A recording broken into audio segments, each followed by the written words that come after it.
Hey everybody, what's up? It's Colin583 here again. Today we're taking a look at yet another one of my small engine projects. This is a Briggs Model 9. I don't know if you could see it in there. There's your serial and type number. And there is not a single piece on this engine that isn't worn.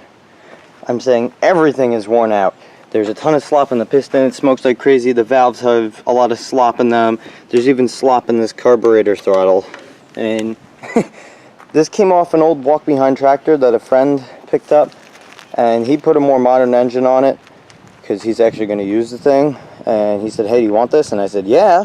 So I took it back, and basically I rebuilt the carburetor, and yes, it is leaking. I have to do some work on it still. It's been damaged in the past. But what I've done to this thing is I've made it into a hit and miss engine. Now if you don't know what that is, I'll put a link or two in the description. Basically they're the earliest type of gas engine and they didn't fire on every cycle, hence the name hit and miss.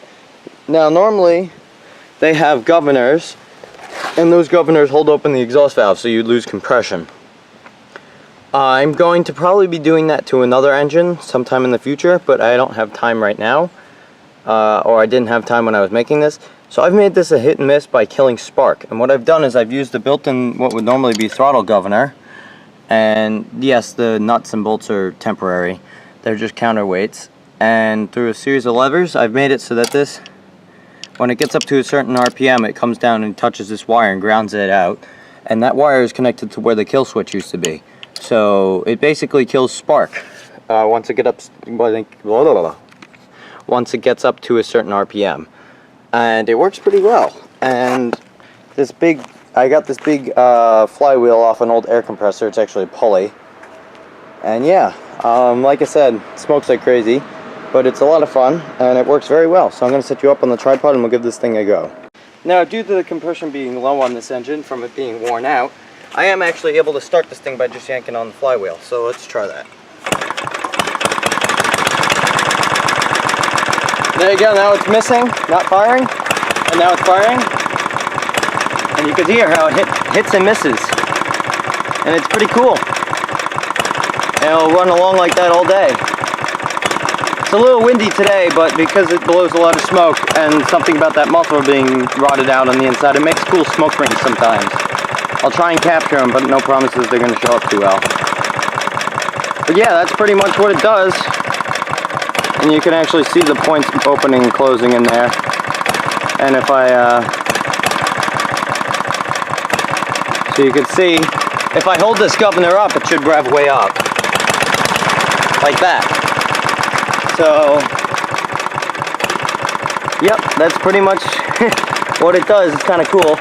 Now if I put a load on it, it should start firing on every cycle. So let's try that.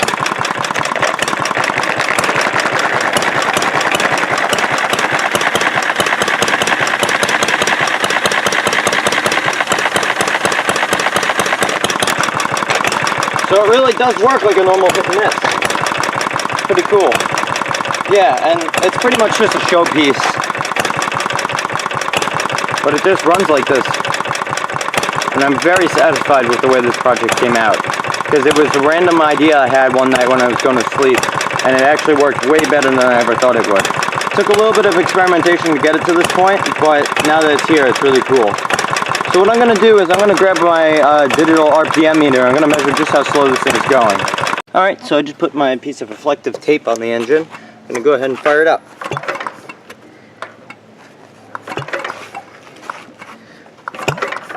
Oh, almost. Come on. There we go.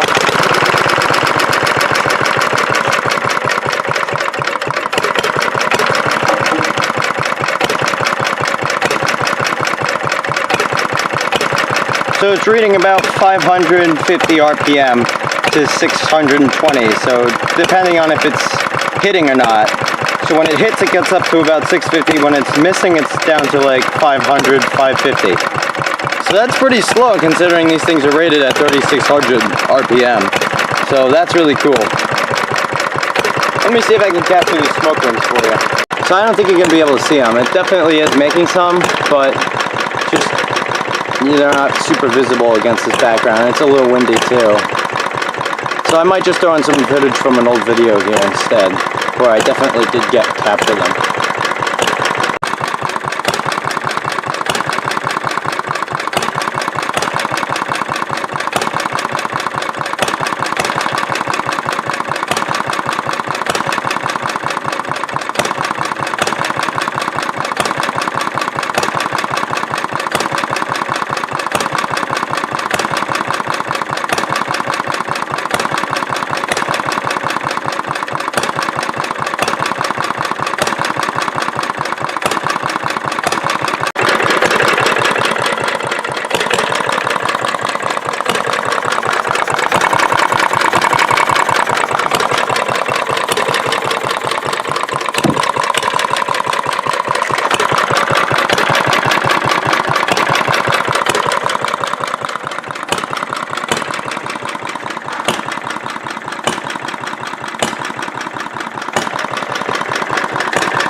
But anyways, super satisfied with the way this thing came out.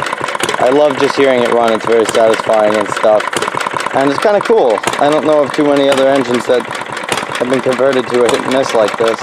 I know 805 Road King built one from a Briggs Model 5S or 6S, but his actually works the way a real hit and miss does.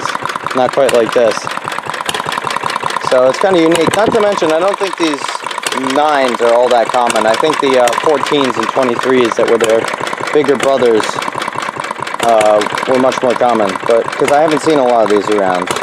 But anyways guys, thank you all for watching, and I hope you enjoyed, so please subscribe for more content like this coming soon. Oh, and in case you're wondering what that kind of unique sound is, that's actually just from the worn valves. They just make this, it's valve clicking pretty much, and that you kind of, if you get closer, you can hear. You might be able to hear like a kind of sound that's just air leaking in to the valves in the crankcase from them being worn out. What's actually happening is the valve seats are worn out, so there's a lot of play in the valves, and the push rods and tapping the valves make that click, and the oil is getting sucked up through that, and also through worn piston rings.